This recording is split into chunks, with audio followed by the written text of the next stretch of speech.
Stokes. હવે આગળ વધીએ, પ્રેસ્ટીજ એસ્ટેટ્સ પર નજર કરીએ, બિકોઝ અહીંયા પણ તમને Q1 નંબર્સ આવતા જોવા મળેલા છે. નિમેશ, કલેક્શન 6% વધીને અહીંયાથી આવતા જોવા મળે છે, 2,916 કરોડ. બિઝનેસ અપડેટ એમ કહે છે કે સેલ્સ 3,915 કરોડથી ઘટ્યા છે અને ટોટલ સેલ્સ જે છે એમના યુનિટ 1,364 જેટલા વેચાયા છે.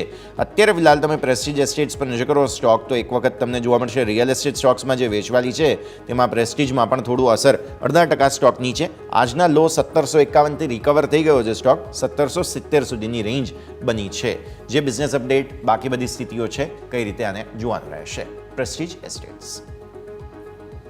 પ્રેસ્ટીજ એસ્ટેટ અને પર્ટિક્યુલર રિયલ એસ્ટેટ સ્પેસ એક હ્યુજ ટ્રમેન્ડસ સ્ટોક કે જે છે એક મૂવ આપી છે. તમે 52 કે હાઈ લો પર નજર કરો તો 537ના 52 એક લો છે ને ઉપરની તરફ 2075ના 52 હાઈ છે.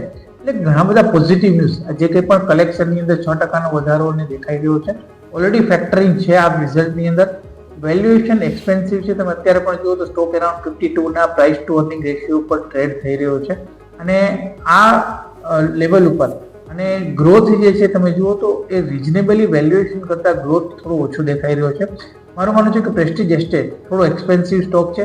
જો કોઈ લોઅર લેવલથી લીધા હોય તો ડેફિનેટલી આઉટલુક, આપણે સ્ટોરી ઘણી બધી સાંભળીએ છીએ કે નવા ડિમાન્ડ જે છે રિયલ એસ્ટેટની આવી રહી છે, પણ અલ્ટિમેટલી એ બેલેન્સ શીટ ઉપર કેટલું રિફ્લેક્ટ થઈ રહ્યું છે અને કેટલું આવી રહ્યું છે અને પ્લસ વેલ્યુએશનની સામે ગ્રોથ કેટલો ફાસ્ટ થઈ રહ્યો છે એ મહત્વપૂર્ણ હોય છે કોઈ પણ સ્ટોકના પ્રાઇસ મુવમેન્ટને જજ કરવા માટે.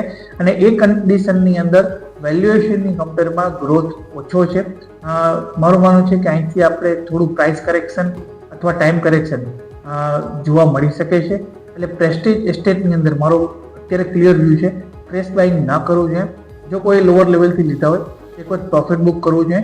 સ્ટોકની અંદર એક કરેક્શન આવી શકે છે અને કરેક્શન આવ્યા બાદ સ્ટોકની અંદર ફરી જ્યારે પણ ટ્રેન્ડ રિવર્સલના સંકેત મળે ત્યારે એન્ટ્રી કરવાનો પ્લાન કરી શકાય. પરંતુ હાલના તબક્કે રિઝલ્ટ જોતા મારું માનવું છે કે એક્સપેન્સિવ વેલ્યુએશનને કારણે સ્ટોકમાંથી એક્ઝિટ કરવાની સલાહ આપે.